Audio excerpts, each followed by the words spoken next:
Good evening, everybody. This is the Club Excellence webinar to review the standards for 2015 and the new criteria.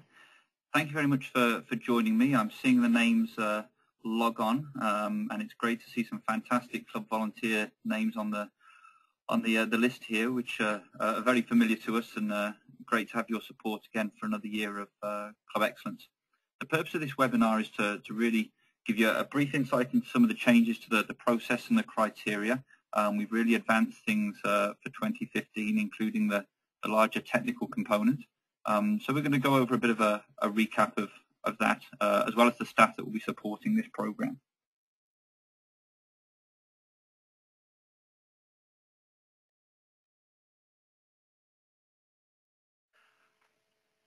So from an agenda perspective, we'll do a bit of a general overview of the program to date. Then we'll look in more detail at the process and timeline for applications and assessment. And then at the new criteria and how that's going to work with our all-important scorecard.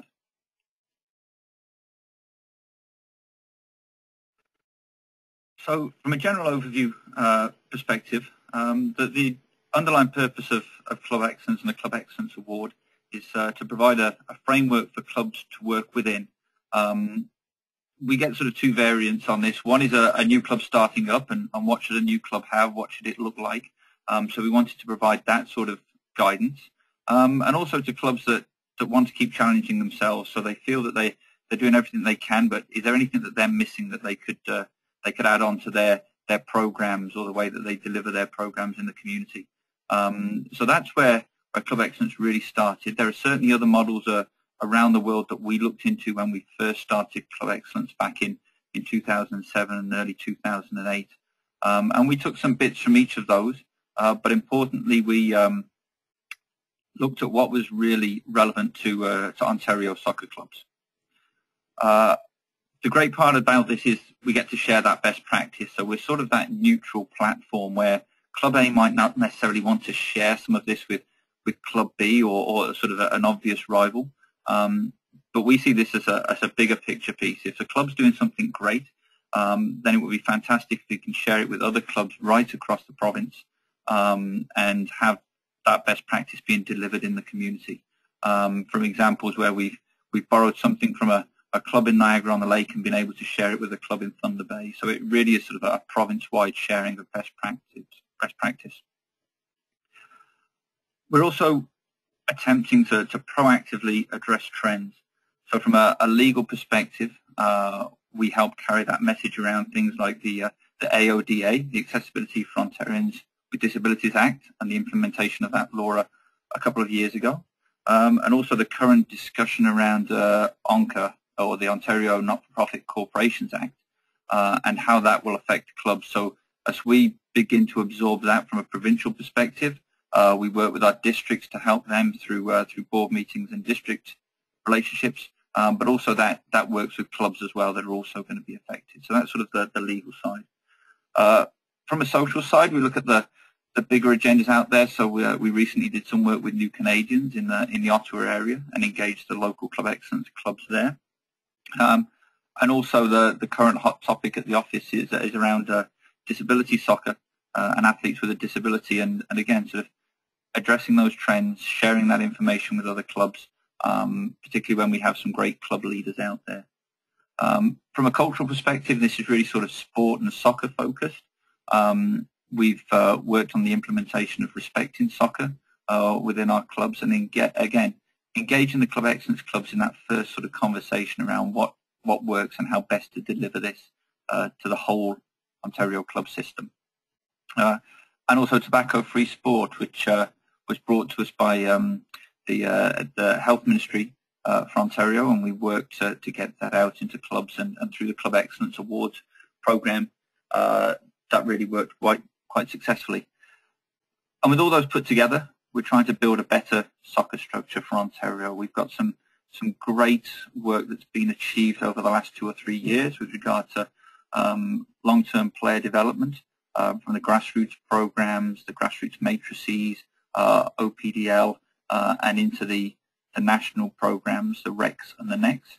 And this is just another part of that puzzle and recognised by other provinces, other sports, as a great way to help clubs move that structure along and strengthen it.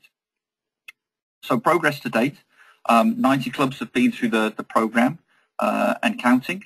We've got some new clubs on the line tonight, which is fantastic to see, and we look forward to working with you in 2015. We've probably got about 80 clubs that I'd say are active right now in the program. Simply the other clubs have either dropped off the radar. It's something that they just don't have time for right now. And we've had a couple of examples of large club mergers with 2 or 3 clubs coming together. And so we've lost some clubs by the nature of that process. We've also been able to share this model with national sport organisations, not simply the Canadian Soccer Association, but other sports, and at the provincial level as well with our provincial counterparts. So I know the likes of Row Ontario, Gymnastics Ontario, Rugby Ontario have also looked at what we've done, and we've had some good conversations with them about what sort of model would suit their needs. So it's recognised by our peers, which is always a great pat on the back. And we had the pleasure last year of presenting this at the Canadian Sport for Life conference in Gatineau, Quebec, along with 2 or 3 other models of sort of a club excellence or club standards type of award.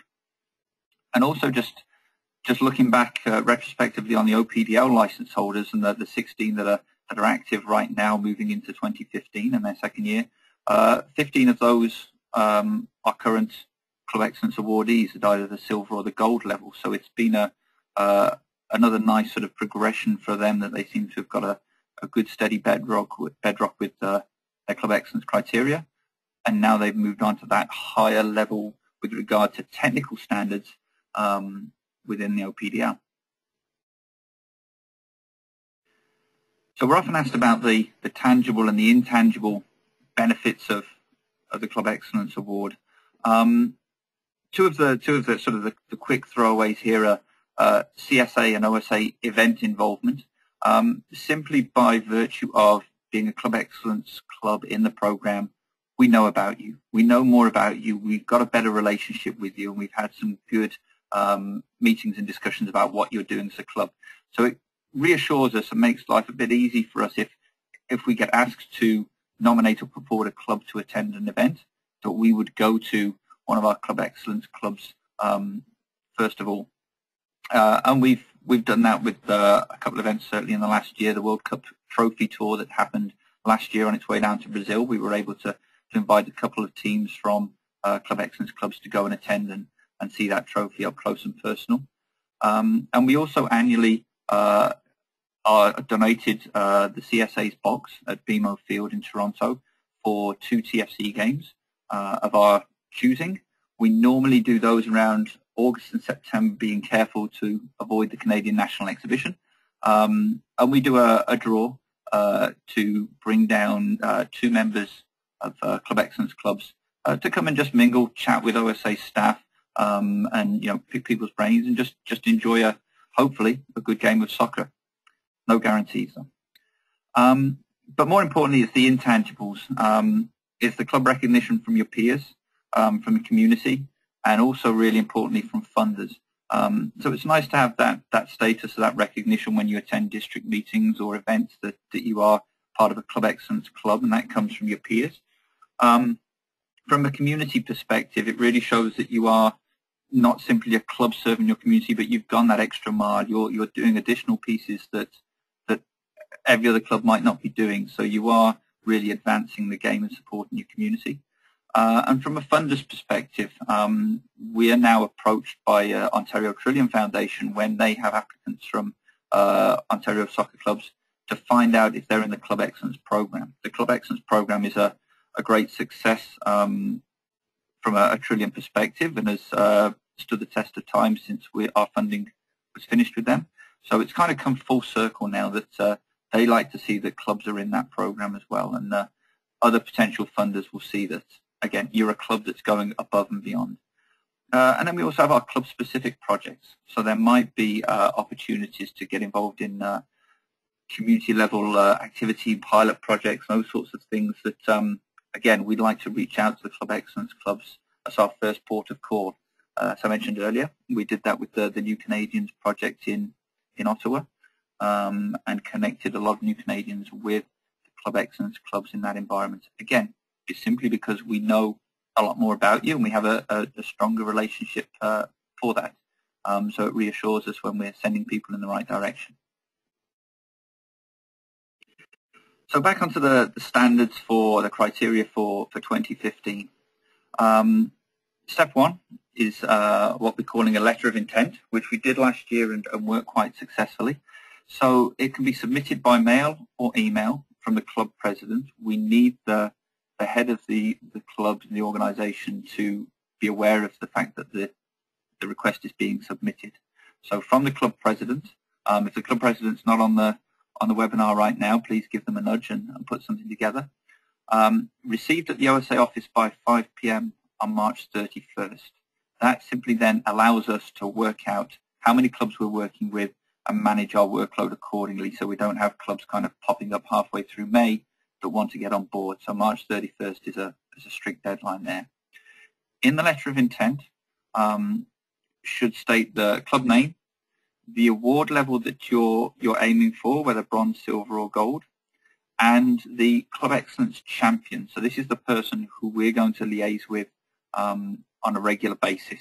So they need to be great on email and great on responding accordingly. This typically, depending on club size, may be part of your club administration team if it's a paid employee. It may be a project for an intern or a sports student that's coming in during the summer to learn about your club and the club environment. It's a great way for them to see every facet of the club. Or it might be a board member who maybe hasn't quite got enough on their plate right now, or who has a particular passion for the structure and operations of the club. And this is a good way for them to learn a little bit more about it. Once we've received that, and I'll tell you where to send that to at the end of the presentation, an email confirming your involvement will be sent within 24 hours of your email. So not 24 hours after March 31st, but 24 hours after your email has been sent in to us.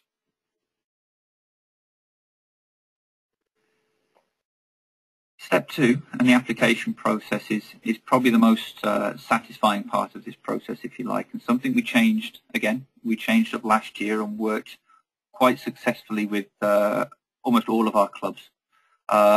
So following the March 31st letter of intent, we'll be knocking on your door, emailing, phone calling in early April to come and organise a baseline review of the club. That'll be carried out by an admin governance member of our team and then by a technical member of our team. And we'll come and work through the scorecard and see where the club is as of early April. Then through June and September, we'll provide ongoing support through our staff. So our governance administration staff will come and sit down with the club, ideally with the club champion, but also with other board members and staff if at all possible. And there'll be a separate technical meeting. So our technical staff from our player development department will come out and sit down with your technical staff. And again, board are more than welcome to be a part of that meeting.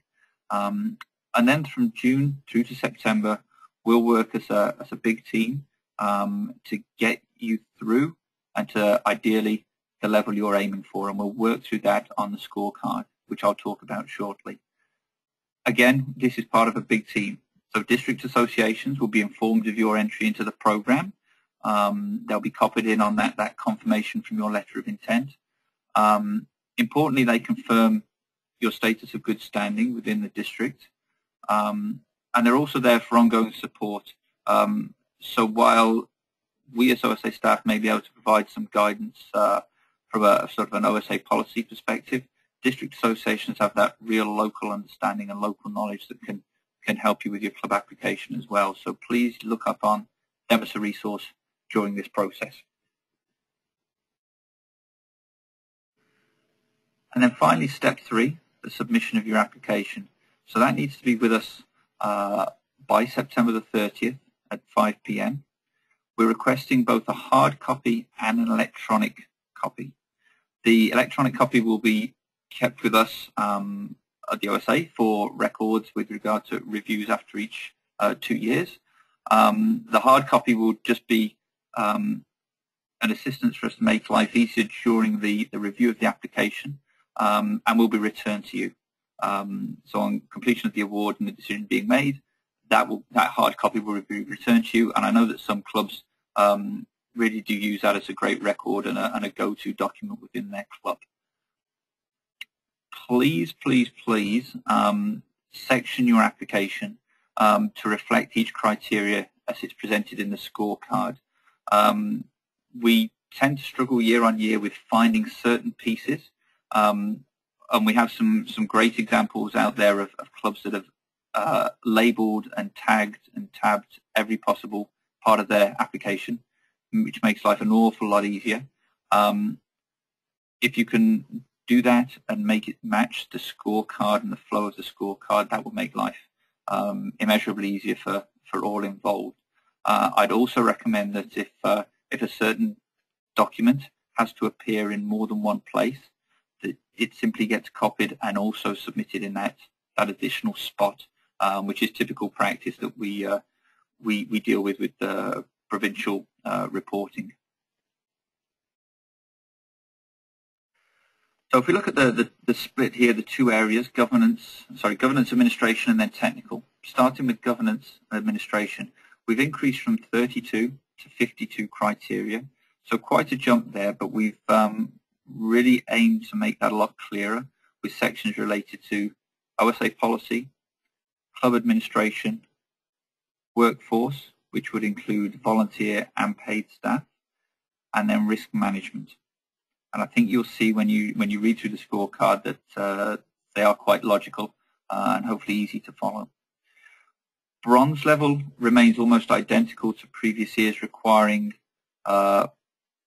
predominantly OSA mandatory requirements. So, you know, the old adage from me is that any club could be a bronze level club. It's really that gateway into the award. But you'd be surprised at some things that clubs think they have or were sure they had and are actually missing. So it's a good check to go over those pieces as well. And every club goes through that bronze criteria anyway. We've also built in a rubrics for the graded sections. So you'll see some areas, and let me just click through. So on this page here, you'll see a sample of the criteria and the scorecard. So some pieces in here are towards the top there are simply a yes or a no. The club has a code of conduct for board members and volunteers, yes or no. And for the bronze level, we'd move all of those through to being a yes. We can't have any no's in that particular example. Some of them, though, are not black and white. So if you look further down there, it's, the club has a published strategic plan. The example here for 3 points at this level would be a strategic plan that covers all areas of the club, is available on the club website, and is reported on annually at the club AGM. For that to reach 3 points, you'd also need to have a look at the criteria under 2 and 1 and make sure that those are met as well. And through a discussion with the coordinator, who would be sitting down and going through this with you, they'll be able to identify and discuss with you where you fall on that scorecard. And again, the purpose of that baseline test and that meeting is to have a look and say, okay, the club's at a 1. How do we work through to get the club up to a 3 or a 4? A rule of thumb here would be that gold level applicants would be predominantly looking at 3 and 4 across the board. Silver would be 1s and 2s. And there's some wiggle room there, but that would be the rule of thumb to go by. So the technical content, new this year for 2015, and we're really happy this is in now. We've always known it's been missing. We've always wanted it, and it's really a case of timing that we have some fantastic LTPD resources out there, and we're on a much more stable technical footing with regard to what we'd like to see from a club excellence perspective. So the content here has been put together from our player development staff and department. I mentioned earlier, and you'll have seen the notice, that we're going to take all the questions via email, and then put them into an FAQ. That's also because we'll need to go back to the technical department to get their responses. So rather than do it in dribs and drabs, we'll take your email questions, sit down as a staff, and go through them, and then provide one FAQ document that can be circulated to the attendees on the webinar, and will also be made available on the website. So the technical content is divided by LTPD area, so player development taking the bulk of that, and a lot of that looks at the grassroots matrices for recreational and developmental competition. Match officials, talented pathway, soccer for life, and board awareness. If I just pull out on two of those, talented pathway is not specifically looking at your club running that type of programming. That should really be done by an OPDL environment, so an OPDL club environment, and also by the RECs and the NECs, so those sort of the nationally guided programs from the CSA. But we're really looking at that direction of, if you have a talented player, where do they go to and how are they supported in making sure that they're challenged appropriately. And also board awareness is something that technical staff don't always get to have that conversation with a board. And this is our opportunity to sit down and get a gauge and get a feel for the board's understanding and awareness of LTP and how important it is to their club. We'll also, as part of the technical content, be carrying out a site visit, simply to observe technical delivery in action. It's not a grading or a scorecard, but it's just part of our good practice. So here, an example from the technical piece. So in this criteria, a club follows player evaluation processes for players wishing to play at an older age group. And the example here for a 2 is the club leaves it to each coach to deal with on their own. And this will possibly talk to the club's capacity to deliver and to support that part or that particular process. A 4 would look more along the lines of a technical director having clear oversight of the players and that evaluation process, and working with the club coaches at that age group to make appropriate decisions. So a bit more detail there at the 4. And again, you'll go through this and have a good conversation with the technical coordinators when they come out to speak with the club. So our scorecard. So you've seen a couple of screen captures there of the scorecard. It's a living document, so it really starts from April 1st when we put your name on the top of it, and we come and sit down with the club and work through the criteria and move you from the left-hand side of the criteria, if you like, over to the right-hand side and nearer to the 3s and the 4s. That will work through to your final submission. So when we get to September the 30th, the idea is that there's no nasty surprises. You'll have had that strong discussion, good relationship with the technical and governance staff to get you to that point where you know that going in on September the 30th, everything is in place for the bronze, the silver, or the gold.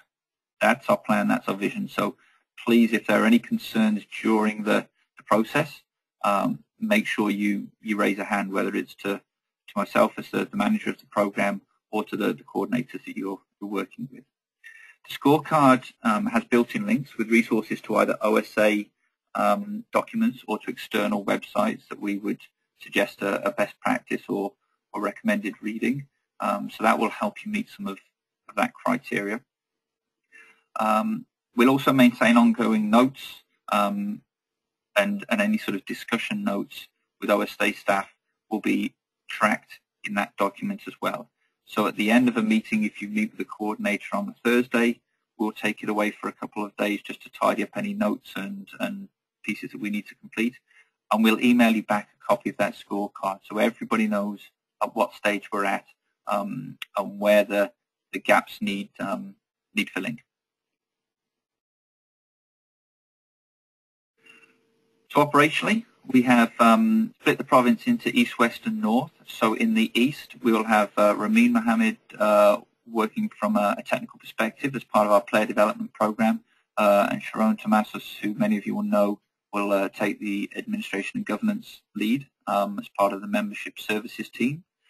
In the west, Carl Horton will take the technical lead from the player development department, and Jen Granger will take the administration and governance lead.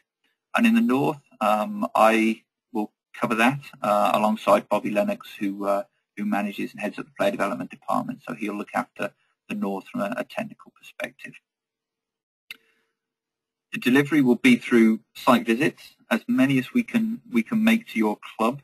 And so please, use us as and when we're available. We're also very much open to conference calls, whether it's simply with a couple of board members or with the whole board or with the whole technical staff, whatever works for you, and understanding, recognizing the size of the province and people's time constraints, whatever works for you, we will aim to serve you best. And we'll also grow our webinar program. So this is the first of our webinars, but we also plan to have one monthly through 2015, and the Membership Services Department are working with a schedule of webinars and guest speakers to provide some useful input that could potentially help you with your Club Excellence application. Just briefly on the transition, and you can look at this in a little bit more detail when the presentation is circulated, but this just really helps those that are in the program right now understand whether they're renewing or upgrading with the new criteria, and when they should do that. So I'm not going to talk to that in too much detail, but have a conversation with your coordinator, your Club Excellence liaisons when they're out there, just to confirm the expectations for your club. So branding, we had a bit of a spring clean at the start of 2015 and have new logos that have been released and available for use. So current awardees are strongly encouraged to move to the new formats and use those on your websites and wherever else you may have them. On successful completion of the award, a club will be provided with the appropriate new versions in JPEG, AI, and PDF versions, so you can then use them immediately to promote them wherever you want and promote the club's achievement. Clubs are strongly encouraged to use them in a high-profile manner. So please, on your club websites, letterheads is another great and striking message for anybody receiving documents from the club. Team jerseys is also another possibility, and event releases. So any big announcements that you might have from the club, please shout about the achievement and your success and the hard work that your volunteers and staff have done. So in summary, we've gone over a general overview of the program, quickly gone through the letter of intent, the application process, and the support that's available to you through the summer months, through to that completion and that assessment just after September the 30th and that deadline. We've looked briefly at a quick snapshot of the new criteria. This webinar would probably be nearer to 2 or 3 hours if we went through each item line by line. So I know you'd much rather prefer to sit down with one of the OSA staff here and walk them through where you're at right now. So have that in-person meeting with them. So finally, questions and letters of intent should be directed to Sharon at that email address, ctomasos@soccer.on.ca.